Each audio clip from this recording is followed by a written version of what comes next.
Welcome to ETF Edge, your go-to place for all things exchange-traded funds. I'm Julia Boorstin, in for Dominic Tu.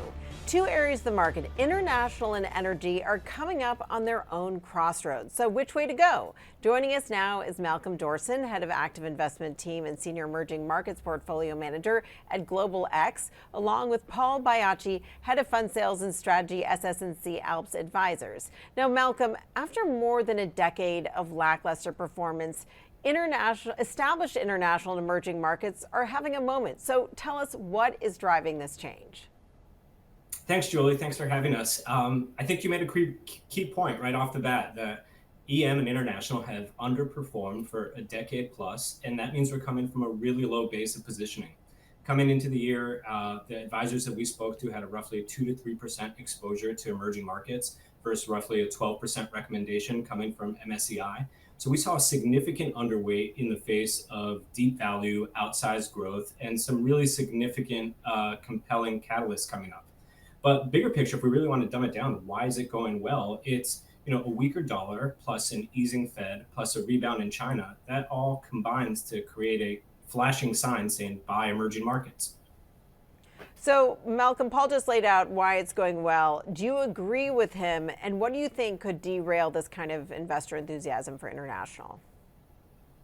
So I think what we've seen from advisors echoes a lot of what Malcolm said in terms of coming into 2025, advisors being off of neutral, both in terms of their emerging markets and their developed ex-US exposure. And so what could derail it is a counter rally in the dollar. That is typically a significant tailwind for emerging markets, given how they manage their debt profiles. In international or developed ex-US markets, say the EFA index, a lot of these companies have done okay in local currency terms, but once you bring those dollars back to the United States for US investors, the period of outperformance for US versus developed ex-US was going on 16 years. So a lot of investors, I think, were a little bit gun shy coming into 2025 in terms of allocating to EM, allocating to developed ex-US. But what could derail it, of course, is ongoing uncertainty around the tariff negotiations, whether it's with Europe or other parts of the world. I would say the dollar having a counter trend rally would also be a significant headwind to developed ex-US and EM outperformance that we've seen so far in 2025. The other thing I would ask Malcolm as well is, in terms of relative positioning to, say, the EFA or MSCI emerging markets, investors seem to be getting a little bit more creative and thoughtful in how they approach those markets, moving off of cap weighted either into an active strategy or maybe a factor-based approach. Yeah, Paul, Malcolm, I think that's a... Yeah. Sorry, go ahead. Please, go ahead, Malcolm. Yeah, I was just going to say, I think that's a great point. If you looked at emerging markets, when a lot of people, the last time they looked, as you mentioned, maybe 16, 17 years ago, used to buy emerging markets and kind of just buy the index, and it wasn't that attractive. It was 80% Asia, it was 35, 40% China, it was 26, 27% state-owned enterprises. And it was kind of hairy, and you weren't getting the diversification benefits or the value benefits of the exciting stories in different pockets of the asset class. But today, I think investors are demanding more, and we at Global X are trying to offer a lot more as well in terms of regional strategies, country-specific strategies, thematic strategies, and both active and passive for, depending on how you want to approach it. Yeah, Malcolm, speaking of country-specific strategies, we've seen big performance and inflows in two pretty surprising countries, Greece and Argentina. What has changed in those two countries, and what's going on there? Well, both massive value opportunities in different stages of political and fiscal turnarounds. So from a valuation perspective, Greece trades just above book value now after running up about 70% year to date. Still super cheap with a 6% dividend yield and 10% earnings growth. And it's kind of just a boring, overlooked story with fantastic corporate governance. Sovereign ratings now are investment grade, and there's a really compelling catalyst or a story that Greece might get upgraded to MSCI developed markets next year, which would really create a flow of capital coming into these stocks. So that's one reason why a lot of people are looking at Greece. And then Argentina, on the other hand, is kind of a more recent turnaround. Greece has been fighting a battle, since the Greek financial crisis and the banking crisis coming out of 2008. Argentina had a long history of almost, I think, 7 sovereign defaults in the past 60 years. and a long history of really hyperinflation and economic suffering under Peronism and Kirchnerism that turned around last year when President Javier Milei was elected. He has brought monthly inflation down from 25% to less than 2%. GDP growth last year when he was elected was about negative 3.5%. It should be about positive 5.5% this year. He's liberated the currency. He's created a better than expected deal with the IMF. And things are kind of seem to be off to the races. But there's a key catalyst coming up in September and October in the form of midterm elections, which we're all really keeping a close eye on. Because if that goes in his favor and in the favor of his party, it really firms up his mandate to continue these economic and fiscal reforms through the rest of his term. And from a valuation perspective, Argentina trades at 11% market cap to GDP. That is compared to about 38% for Brazil, which we see as very cheap, about 47% for Chile, and close to 200% for the US. So if you kind of put on your Berkshire Hathaway hat on and look at it from that perspective, Argentina looks compellingly cheap. And we have to keep an eye not just on elections, but also on tariffs as well. Curious to hear from both of you what your outlook is on the impact of tariffs. I mean, I'm watching the expiration of the de minimis exemption coming up. How do you think the tariffs are going to impact these trends? And we'll start with you, Paul. So I think what investors and advisors operating on their behalf have to think about is specifically within their developed ex-US or EM exposure, which companies or which countries have disproportionate exposure to the impact of tariffs and how that translates to the outlook for profitability. And I think Morgan and I agree in terms of trying to get advisors and investors to move off of beta in these categories. And whether that's individual countries, as Morgan laid out, or even repurposing the universe toward significant sectors that are underweight in your major market indexes or toward sectors that maybe are a little bit more insulated from the impacts of tariffs. And if you just look at EFA, which is the definition of developed ex-US for most investors, it's where a lot of the flows go at the passive ETF level, those indexes have domination by large multinational companies, which in theory might be impacted by tariffs. But specifically,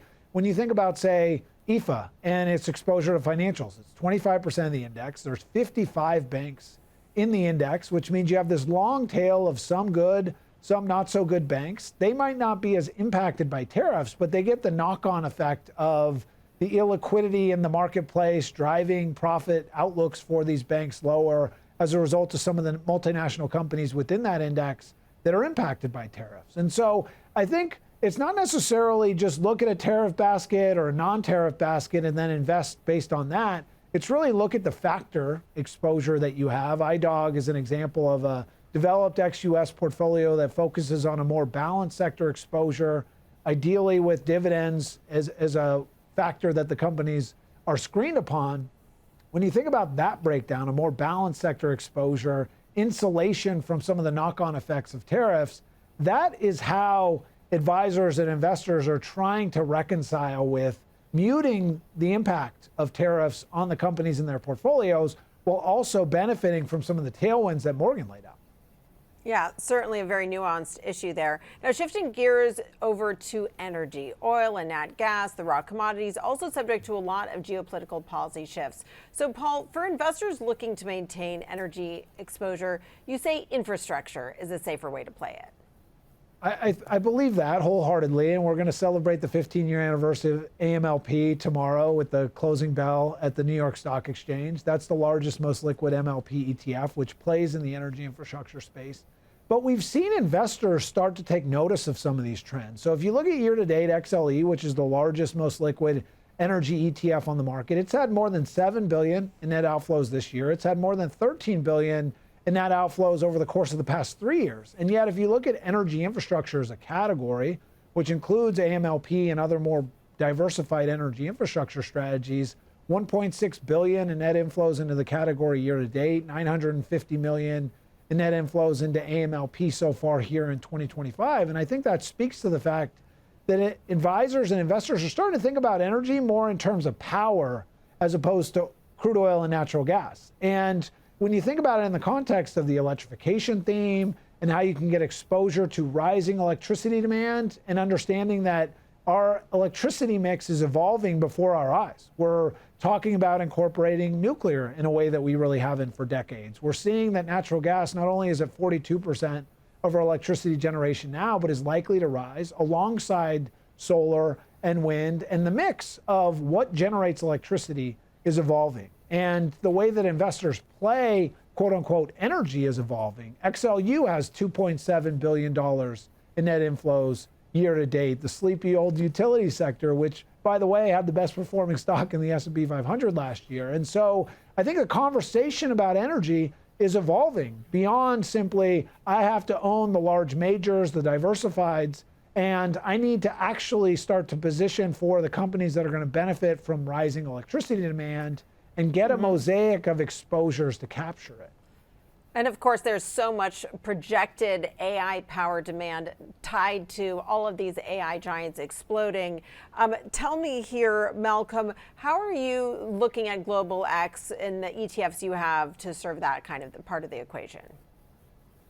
For sure. So, I mean, big picture, as Paul mentioned, you have the kind of traditional energy side if you're thinking about oil, or more recently, if we're thinking more about what's power, and power is central to almost all technologies of tomorrow. So not only artificial intelligence, but electric vehicles, large factories, and big picture, the U.S. is sort of not ready for all of this. Cumulatively, the U.S. needs to produce about 45% more electricity than it produces today by 2040. After almost 2 decades of stagnant demand, it's really starting to pick up. So we've launched an electrification ETF under the ticker ZAP, Z-A-P, that is really focused on solving this issue and providing an investment vehicle for investors to take advantage of this theme. But it's really a lot more US focused, despite my kind of international mandate. From a US perspective, we think this domestic theme is really interesting. Yeah, it's going to be fascinating to see how much power is actually needed and what types of power are serving those markets. Malcolm, Paul, thank you both so much for joining us for this conversation. Remember, you can catch that and all of our other content at etfedge.cnbc.com. Thanks for watching. Get the ABCs of ETFs with the ETF Edge newsletter. Your weekly update on the hottest trends, expert analysis, actionable ideas, and exclusive insight from top industry experts. Sign up now at cnbc.com/ETF Edge newsletter.